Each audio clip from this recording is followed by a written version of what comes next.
Hello students and welcome back to channel Siraj tech D study. आज internal reconstruction का lecture number 5 है जिसे हम कवर करेंगे नए points of internal reconstruction. Start करेंगे आज का क्लास।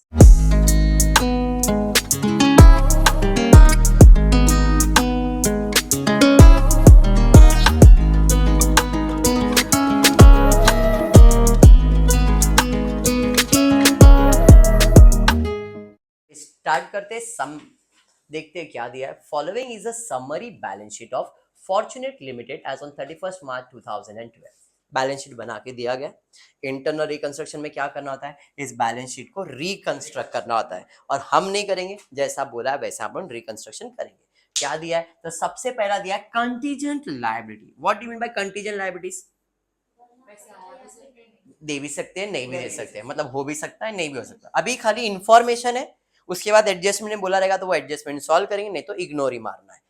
क्या है contingent liability? Arrear of cumulative preference shares dividend of 2 years. 2 साल से क्या हुआ है, पर हमने डिविडेंड का पैसा नहीं दिया है। कितने साल का डिविडेंड बाकी? 2 साल।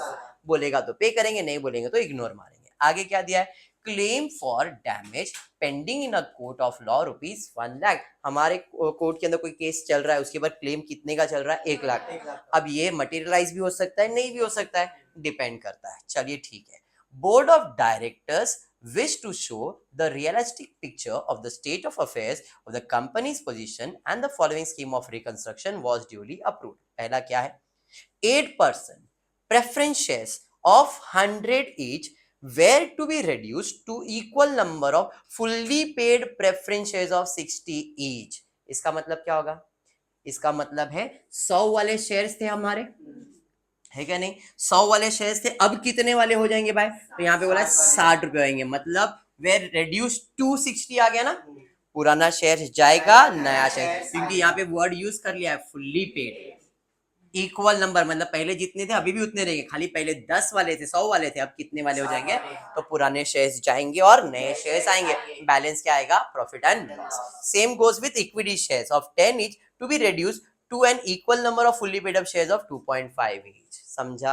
तो इक्विटी शेयर्स का भी वैल्यू कम करना है, प्रेफरेंस शेयर्स का भी वैल्यू कम करना है। चलिए फिर एक एक करके। Equity share sorry preference shares कितना है? 7,000। इक्विटी शेयर्स कितना है? 80,000। एंट्री पे आ जाते। सबसे पहला एंट्री 8% प्रेफरेंस शेयर होता है क्रेडिट, कैंसिल करने के लिए करेंगे डेबिट, तो यहाँ पे आएगा 8% preference share capital account debit. कितना प्रेफरेंस शेयर था मेरे पास? 7। एक शेयर का वैल्यू कितना था? 100। तो ये कितना हो गया? 7 लाख बराबर है। अब एडजस्टमेंट में इसका वैल्यू कितना करने बोला है? 60। तो 2 क्या लिखोगे? Very good, 8% preference share capital account. Same shares रहेगा 7,000 ही, बट इसका वैल्यू कितना? 60, मतलब 4,20,000। इसका मतलब जानवी रिमेनिंग अपने लिए क्या है? फायदा। 7 लाख पे करने की जगह 4,20,000 दिया, मतलब अपने को क्या फायदा हो गया? कितने का फायदा हुआ? तो 2 कैपिटल रिडक्शन अकाउंट। 7,000 शेयर्स के ऊपर 40 रुपए का फायदा, मतलब 2,80,000। एंट्री क्लियर हो गया? पक्का? रंजना सेम इक्विटी शेयर्स के लिए भी करेंगे। इक्विटी शेयर्स होता है क्रेडिट, कैंसिल करने के लिए क्या करेंगे दिनेश? डेबिट। यहाँ पे आएगा equity share capital account debit. 80,000 shares थे, एक का वैल्यू 10 था। क्या बात है, 8 लाख। रंजना बहुत एक्टिव है, वेरी गुड रंजना। अब 2 न्यू इक्विटी शेयर्स आ जाएगा। Very good, new equity share capital account कितना जी? 80,000 शेयर्स, एक का वैल्यू कितना? 2.5 रुपया करना है, तो 2 लाख रुपए का फायदा भाई। 2 लाख रुपए का कैपिटल हो गया। 8 लाख के बदले में 2 लाख दे रहे, मतलब 6 लाख का फायदा है।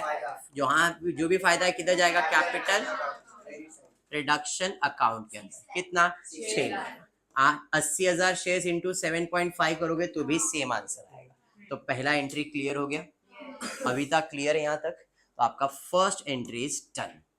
सेकेंड एंट्री बताते, intangible and fictitious asset accumulated loss to be written off. अच्छा हुआ बोल दिया, नहीं बोलता तो भी सॉल्व करते हैं। अगर ये नहीं भी बोलता तो भी हम सॉल्व करते, क्योंकि भंगार हमारे पास रखते नहीं। समझ में आया क्या? तूने बोला तो अच्छा किया, नहीं बोलता तो भी मैं सॉल्व करता। जैसे मेरे पास भंगार में क्या क्या जरा देखो, एक तो है goodwill, intangible, preliminary expenses, profit and loss, इन सब को अपने को निकाल देना है। या नहीं? दोनों तीनों चीज है डेबिट, निकालने के लिए करेंगे तो क्रेडिट। अब निकालेंगे तो अपने नुकसान है, तो जो भी नुकसान है किधर जाएगा? Capital reduction account debit side पे। Capital reduction account debit to, very good, goodwill account to preliminary expenses to profit and loss account. समझ में आ गया? गुडविल का अमाउंट है 1,65,000, 10,000, 4,40,000। क्या बात है, मैं बोला इतना कॉन्फिडेंट कैसे रंजना? होता है ये उम्र में, इट्स नॉर्मल। क्या भड़क रही है? कितना है देख लेते, चल सबर सबर सबर। 5,40,750, 1,65,000 और 10,000, तो यहाँ पे 5 लाख होता ही उम्र में, इट्स नॉर्मल। क्या भटक रहे? 5,40,750 टोटल कर लो, कितना आ रहा है? 7,15,750। जानवी भरी पड़ी थी, मेरा आवाज आएगा क्लियर है यहाँ? बढ़ते आगे, उसके बाद क्या है? 8% preference share holder agree to waive 1 year dividend. इधर तो सुना है निकिता चाले, याद करते। क्यूमुलेटिव प्रेफरेंस डिविडेंड कितने साल का बाकी था? क्या बोले डिविडेंड वाले ने? 1 साल का माफ किया, लेकिन 1 साल का देना पड़ेगा। लेकिन क्या देना पड़ेगा? बोला उसने 8% preference share holder agree to waive, मतलब माफ किया 1 ईयर का dividend, and to accept equity shares of 2.5 in fully paid up for the balance हर ईयर डिविडेंड। तो भैया अपने को 1 साल का डिविडेंड पे करना है। डिविडेंड किस पे कैलकुलेट होता है? कैपिटल वैल्यू पे। तो 7 लाख का 8% मतलब 56,000 1 साल का हुआ।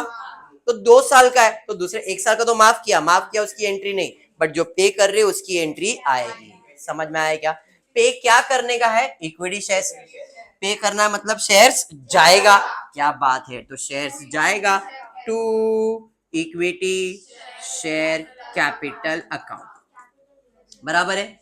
अब पे कर रहे किसको? प्रेफरेंस डिविडेंड को, बट उसका कोई एग्रीमेंट है क्या? नहीं। तो अपने नुकसान है, इसे हम लोग कहेंगे कैपिटल रिडक्शन अकाउंट डेबिट। अरे बात समझ में आया? कितना आ जाएगा? 56,000। इधर भी आएगा 56,000। एक और चीज यहाँ पे मैं कैलकुलेट कर रहा हूँ, नंबर ऑफ शेयर्स इंपॉर्टेंट है। ऊपर मेरे को मालूम है कितने शेयर्स है, 80,000, और नया इशू किया कितना? तो 56,000 डिवाइडेड बाय, एक शेयर का कीमत कितना है? 2.5 है ना, तो डिवाइड बाय 2.5 करो, कितना आ रहा है? 22,000। तो यहाँ पे मेरे पास 22,400 शेयर्स आए, एक का वैल्यू 2.5, तो ये हो गया 56,000। समझा? सर ये क्यों कैलकुलेट किया? बस अच्छा लग रहा है इसलिए किया, ठीक है? बोला नहीं है, बोला है क्या? नहीं, मैंने बस ऐसे कैलकुलेट किया। मेरे दिमाग में ऐसा है कि जब मैं इसको बैलेंस शीट में प्रेजेंट करूंगा तो बताऊंगा कितने शेयर थे मेरे पास। पहले 80 थे और 22,400 आ गए, अच्छे से प्रेजेंट करने के लिए बस। चलिए बढ़ते आगे, उसके बाद क्या गया भाई? थर्ड एडजस्टमेंट भी हो गया, चौथे पे जाते हैं। Stock to be revalued at 2 lakh and doubtful debtors to be written off. Stock का वैल्यू कितना करने बोला है? डेटर्स को क्या करने बोला है? भाई स्टॉक का वैल्यू 2,20,000 था, नया वैल्यू 20,000 कम हो रहा है, और डाउटफुल डेट भी कम करने वाला। डाउटफुल डेट में कितना डाउटफुल डेट है? रिटर्न ऑफ मतलब कम ना, निकालना है, तो ये भी निकालना है और इसमें से भी 20,000 निकालना है। दोनों ही डेबिट निकालने के लिए क्या करोगे? क्रेडिट। तो भाई इसके साथ लिख सकता था मैं, बट चलो बाद में कर रहा है तो कोई नहीं। To stock account to bad debts account, या डेटर्स अकाउंट लिखा तो भी चलेगा क्योंकि डेटर्स में है, ठीक है? डेबिट में क्या आ जाएगा? कैपिटल। समझ में आया? स्टॉक का वैल्यू 20,000 आएगा, इसका वैल्यू 60,000 आएगा, टोटल हो जाएगा। कॉन्फिडेंस आ रहा है टॉपिक में? टॉपिक क्लियर हो रहा है पक्का?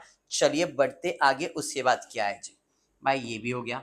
9% debenture holder agree to take over a part of securities of book value ₹2 lakh at 2,50,000 in part satisfaction of their claim and agree to waive interest payable on them. पहले यहां तक मैं करता हूँ, बाद में आगे देखता हूँ. ये एडजस्टमेंट को जब भी पढ़ोगे तो एक चीज याद रखना,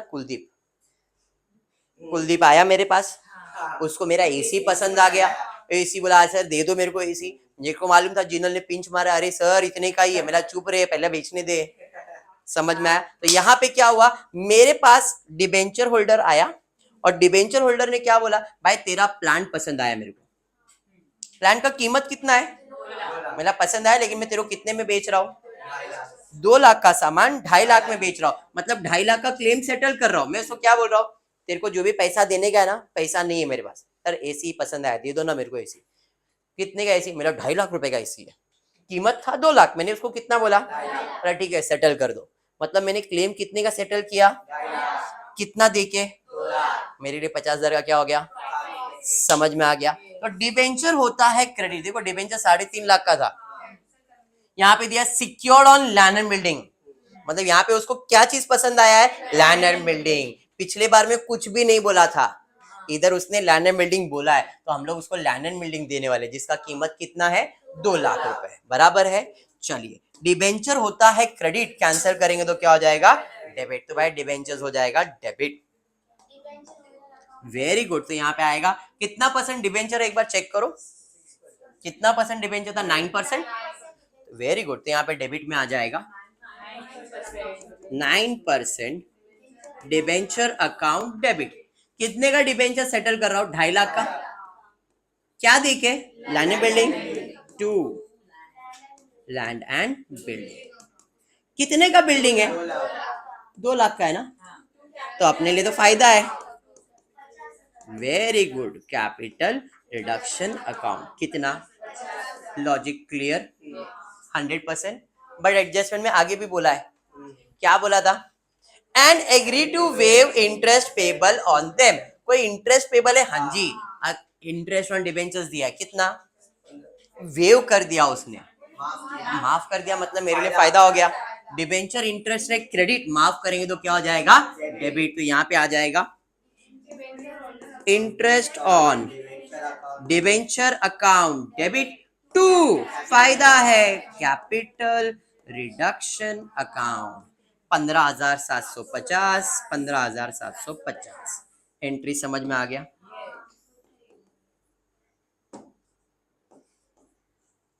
समझ में आ गया मिताली, क्लियर है. चलिए आगे देखते क्या दिया है. भाई ये हो गया, sundry creditors agree to forgo 10,000, माफ किया, फायदा हो गया. Subject to the condition that company should pay them half of the remaining amount immediately. सोच समझ के, क्रेडिटर्स क्या बोल रहा है, 10,000 माफ कर दूंगा, subject to the condition that company must pay half of the remaining amount immediately. भैया क्रेडिटर से बात करना है, ये मेरा क्रेडिटर्स, कितने का क्रेडिटर्स है, क्या बोला, 10,000 माफ करूंगा, तो बचा कितना, अब बचा हुआ अमाउंट में क्या बोला है, आधा अभी के अभी पे करो, बाकी बाद में दोगे चलेगा.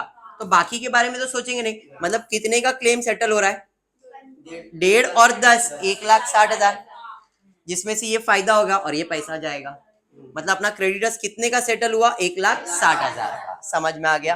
क्रेडिटर्स होता है क्रेडिट सेटल करने के लिए करेंगे डेबिट, तो यहाँ पे क्रेडिटर्स का अकाउंट क्या कर देंगे, डेबिट. समझ में आ रहा है. चलिए भाई आ जाओ, क्रेडिटर्स होता है क्रेडिट सेटल करने के लिए करेंगे डेबिट, तो क्रेडिटर्स अकाउंट डेबिट 2, कैश और bank account 2, capital reduction account. अरे समझा, 1.5 लाख रुपया कैश देना है, 10,000 माफ कर रहा है, 1,60,000 का सेटल हो रहा है. समझ में आ गया. चलिए बढ़ते, उसके बाद क्या, contingent liabilities for the claim of damage materialized to the extent of 50% which company paid immediately. Case चल रहा था contingent liabilities में, क्लेम कितने का चल रहा था, लेकिन कितने में सेटल हुआ, मटेरियलाइज खाली 50% हुआ, मतलब मुझे कितना पे करना, 50,000 पे करना पड़ा। पे करना पड़ा मतलब पैसा, भाई तो पैसा जा रहा है तो नुकसान ही हो रहा है ना, टू कैश और बैंक अकाउंट। अभी कंटीजेंट लायबिलिटीज तो लिख नहीं सकते, एग्रीमेंट नहीं है, तो इधर क्या आ जाएगा, कैपिटल रिडक्शन अकाउंट डेबिट, कितना, 50,000। समझ में आया क्या, एनी डाउट, पक्का। बढ़ते आगे, उसके बाद क्या, उसके बाद भाई ये तो हो गया, ये भी हो गया।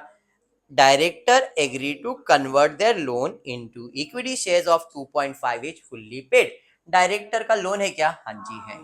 और क्या बोल रहा है, अभी लोन मत रखो, उसे हम लोग क्या करके दे दो, इक्विटी शेयर, मतलब लोन कैंसिल करो, बदले में क्या दे दो, इक्विटी शेयर। लोन होता है क्रेडिट, कैंसिल करने के लिए करेंगे डेबिट, तो भैया लोन अकाउंट क्या हो जाएगा, डेबिट। आ जाते हैं लोन अकाउंट पे, आ जाते हैं डेबिट करने के लिए। Director loan account debit to,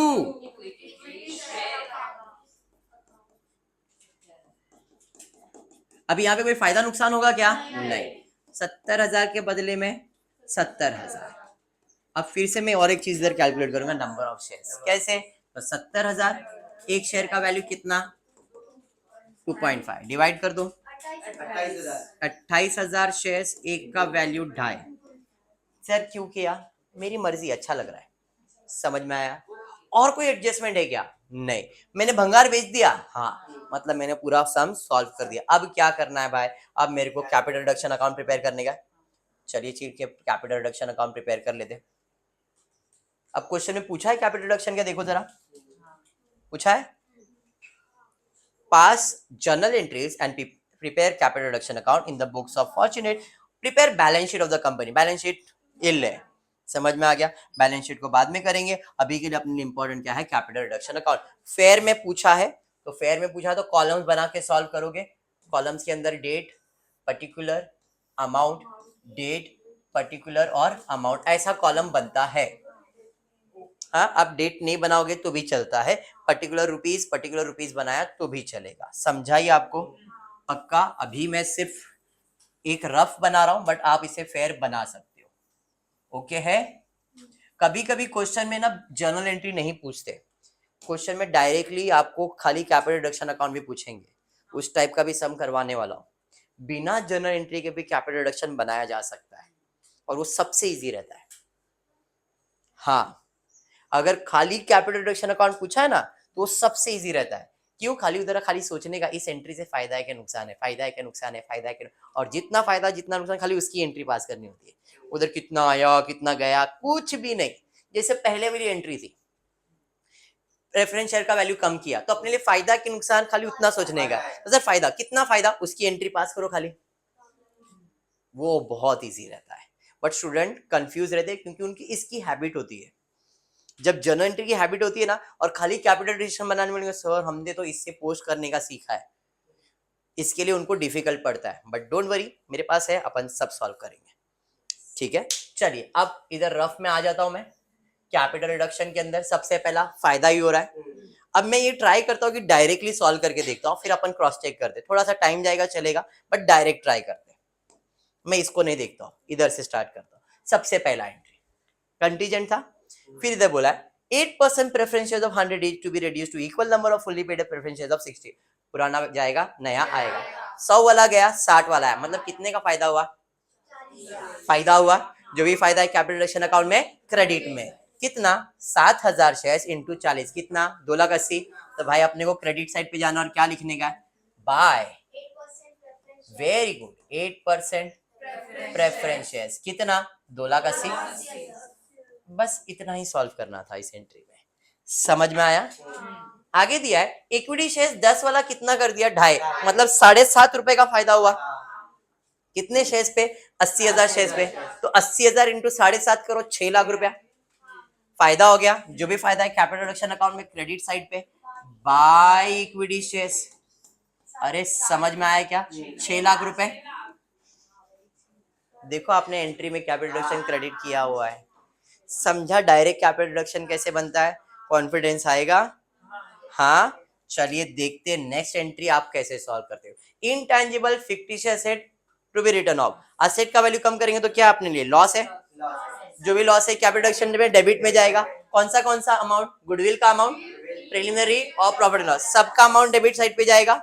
एक एक करके लिखना है, एक एक करके लिख दो। तो डेबिट साइड पे पहला आएगा to goodwill 1,65,000, to profit and loss, to preliminary expenses 5,40,750, 10,000 बराबर।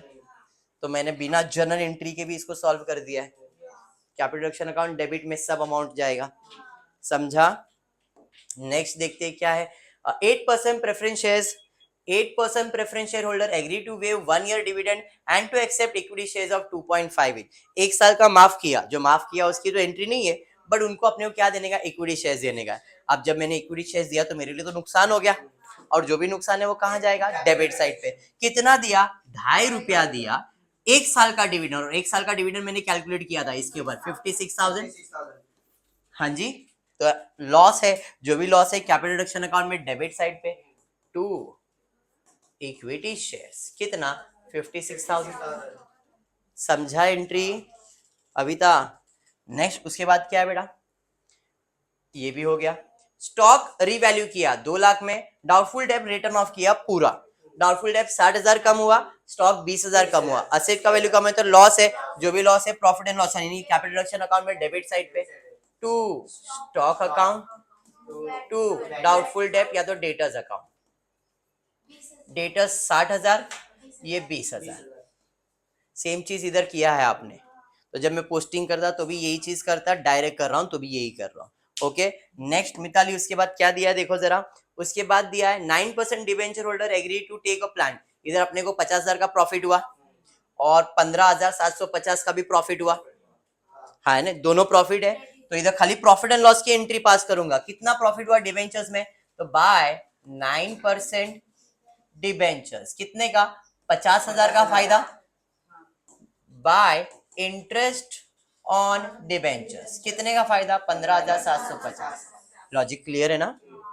उधर मैंने ये नहीं सोचा कितना गया कितना आया, कोई जनरल एंट्री पे फोकस नहीं किया, खाली फायदा नुकसान। क्लियर, बढ़ेंगे नेक्स्ट। उसके बाद क्या है भाई, ये भी हो गया। क्रेडिटर्स ने 10,000 माफ किया, बाकी कैश लिया, कैश लिया मेरे को क्या है माफ, कितना किया 10, मेरे लिए फायदा कितना है 10 का है, तो मैं सिर्फ 10,000 की एंट्री पास करूंगा बाय क्रेडिटर्स, समझा पक्का। नहीं तो आपके पास था ये, डायरेक्टली पोस्टिंग आप कर सकते थे। उसके बाद क्या है जी भाई, ये हो गया कंटीजेंट लायबिलिटी मटेरियल, मतलब लॉस हो गया, कितना लॉस हुआ 50%, मतलब 50,000। तो टू क्या था ये, कंटीजेंट लायबिलिटी था, तो यहाँ पे लिखूंगा टू कंटीजेंट, कितना है भाई कंटीजेंट 50,000। नेक्स्ट क्या है, कंटीजेंट के बाद डायरेक्टर ने बोला लोन कन्वर्ट करेंगे, नो प्रॉफिट नो लॉस, खत्म। अब सिर्फ क्लोजिंग बचता है। अब देख लो आपने सबका पोस्टिंग कर लिया इधर, क्लियर। देखो कैपिटल रिडक्शन क्रेडिट में 2,80,000, capital 6 lakh credit, 7 lakh debit, capital reduction 56,000 debit, capital reduction 80,000 debit, 80 मतलब 20 + 60, फिर कैपिटल रिडक्शन क्रेडिट में 50,000, कैपिटल रिडक्शन क्रेडिट में 15,750, कैपिटल रिडक्शन क्रेडिट में 10,000। कौन से साइड का टोटल बोल रहे हो, डेबिट साइड का टोटल कितना है, 9,01,750, 9,55,000, मतलब यही साइड का टोटल ज्यादा है ना, उसमें से ये माइनस कर दो, फिर अब इधर अमाउंट लिखा है वही माइनस कर दो ना, तो मैं रब कर देता हूँ। इधर का टोटल ना 54,000, तो यहाँ पे बैलेंस आ रहा है 54,000, 9,55,750। इसे प्रॉफिट को हम लोग कहते हैं कैपिटल रिजर्व अकाउंट। तो इसकी जर्नल एंट्री आ जाएगी क्या, तो इसकी जर्नल एंट्री आएगी capital reduction account debit to capital reserve account, कितना 54,000, 54,000, समझ में आ गया।